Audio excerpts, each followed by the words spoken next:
Yeah, on this second half of the show, I'm meeting people who I feel a little bit of affinity with because there's something about Ibadan, about both of them. I mean, one of them is my little sister from another mother, of course, and the other one is another mother. Is it the same father? Question for you to answer. But let me welcome Ebun Feludu. Nice to have you on set. Me interviewing you. Thank you. It's always a pleasure. And then, of course, this guy, he christened himself African Farmer. But originally, his name, some people would know him as Folu. But Folu actually means Afiolu. Okay, so there's something af there to the African Farmer. An African Farmer is my other guest on the show, and that name is not by accident. Let me start with you, because this is my little sister. That name is not by accident, is it? Yeah. 13 years ago, I changed my name. So you went the whole route, put something in the newspaper, henceforth, all documents remain valid. But this is the new name. So the whole idea is if you have a farmer in Nigeria, farming is a Nigerian farmer, a Ghanaian farmer is a Zimbabwe farmer, but you have someone who has agri-business interest across Africa, he becomes an African farmer. Wow, that's interesting. So you were talking, but what I find interesting about your story is that you were talking farm and agri before it became, before it became a good, he's nodding her head. Because it says you must have African farmer on the set if you're talking about farming. How does a 10-year-old decide that he's going to rear chickens?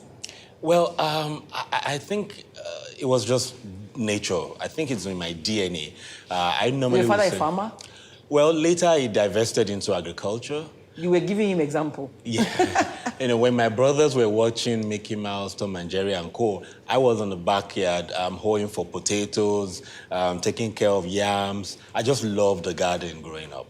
And I did my first agric investment 2 weeks after late Awolowo was buried. That makes it 31 years this year. Okay, and that was the chicken thing you did? Yes. Did you make money out of it? Oh, yeah. I started with raising the chicks for 3 weeks, sell. I did it 4 times, and I was advised to rear it for about 4 months, and on and on and on, and I ended up in different value chains. Well, Ebun, I know that you're a serial entrepreneur. In fact, you do all sorts of things. You're one of those who are gifted with too many talents. But when you decided to go into taking agriculture, because you had this trip to India that changed your perception about, agri. Absolutely. Tell me about it. Well, first of all, it started with me wanting my children to sort of get baptized with, entrepreneurship. So we encouraged them in the summer of 2016 to start their own business. And so they started... These kids are under 8, by the way. Yes. So they started with coconut bread and banana bread, and they would have pop-up events, and they would sell out in, within an hour, they've sold out. And so we said to them, okay, how do you scale this? How do you make sure that this business runs without you standing in front of your produce? And we just sort of narrowed down to say, okay, let's pick one product and create products out of it. And we picked the coconut. And we started with coconut milk because I'm lactose intolerant. And we started making coconut milk and it became a huge hit. And then we went into coconut oil.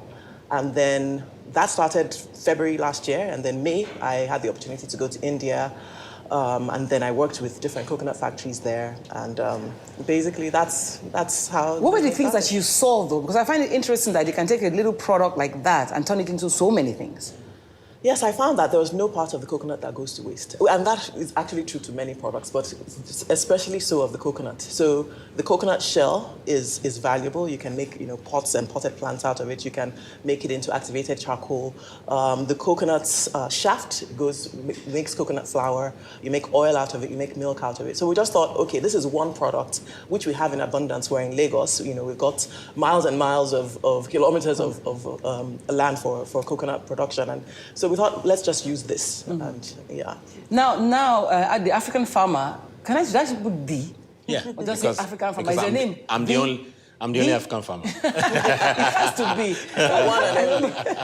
Okay, you started doing that as a business. You went to school to even study something to do with agriculture. Yes. But you were thinking of not going to school at all. Did you have to go to school? Was it an advantage for you?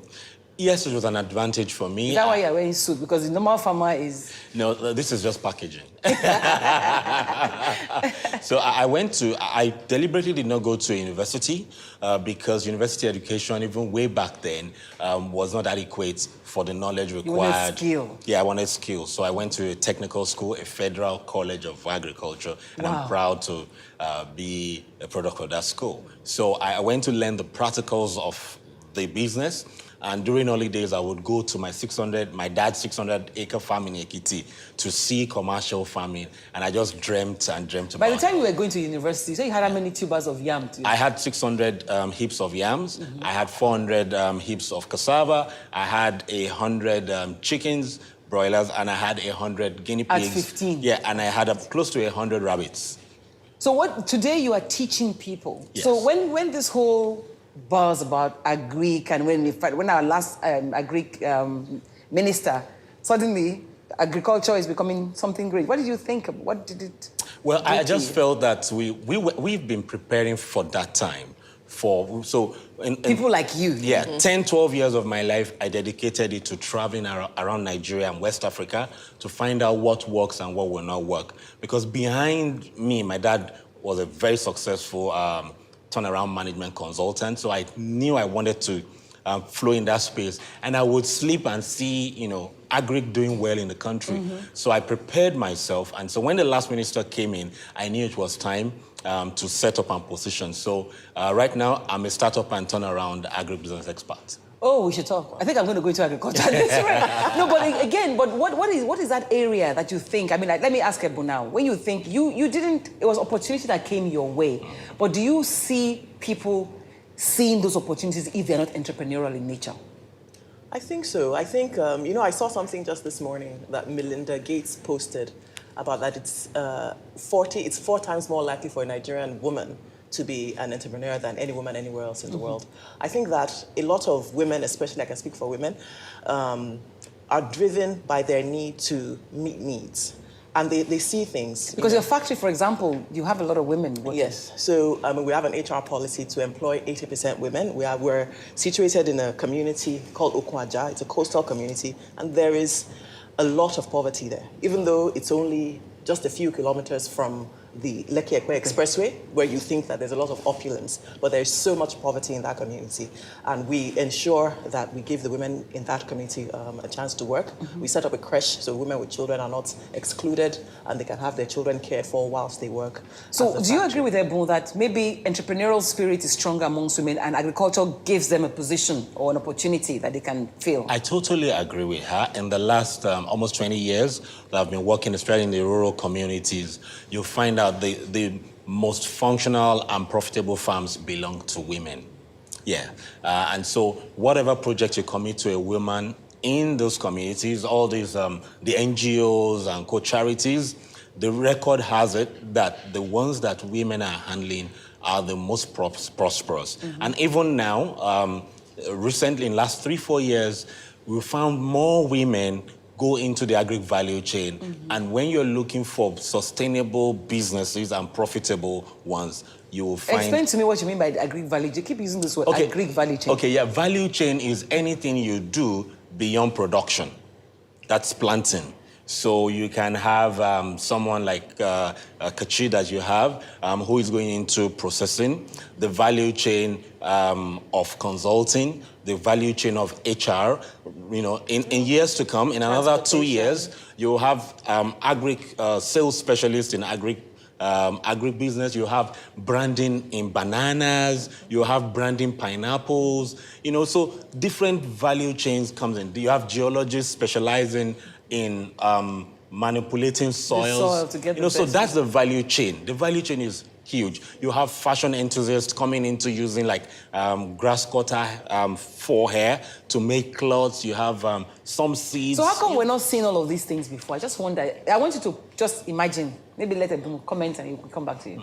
Why weren't we seeing Why weren't you seeing it? Why weren't we seeing the opportunities that existed there? I think clearly, the downturn in the oil and gas industry forced a like lot of Kachi us, said earlier. to look at other options, and you'll find that there's so many, women and men who are in this agriculture, because it's like a quick, easy win, really. It's a low-hanging fruit if you compare it to everything else that's there. So the opportunities just abound now, and there are more talks now, more conferences. You find agri conferences for packaging only. You find, just events around your documentation, with NAFDAC and Have you SON attended any of the things that he's done, for example? Yes, interestingly, I actually set up a group called iGrow. It's because I always wanted to invest in the agricultural value chain, and so the group of us, I put together, and basically we put funds together to invest in the agricultural value chain with an ethos to focus on women farmers first. And so we consulted with Feludu actually at the start of that, and yeah, so definitely. Feludu is African farmer, by the way. African farmer. Because when anybody that says Feludu must have known you before. Yeah, old school. They're old school. Old school. This is the new school. But is it possible that, are we painting agriculture to look too sweet now, that people may be heartbroken if they get into it? As we round up the show today. Yes, actually, that's why I went into the startup and turnaround business, where it's good to package it, but it's good to balance it with the required work that's behind it. So right now, information space, for me, is the biggest money-making aspect of agriculture, where you provide the right information. Many people, and I have statistics to back it up, about 70 to 80% of people who invest in agriculture lose their money because of lack of information. Okay, this is a nice place to round up, because I'm going to engage everybody on the panel session. So for this week, I must say bye-bye, but everybody's going to sit back in the studio. Let's examine all those issues that make those value chain value for those who want to go into it and those who will benefit from it. It's been Seriously Speaking for now, but stay tight. Tune in next week for a continuation of this conversation. Thank you, both of you, for now.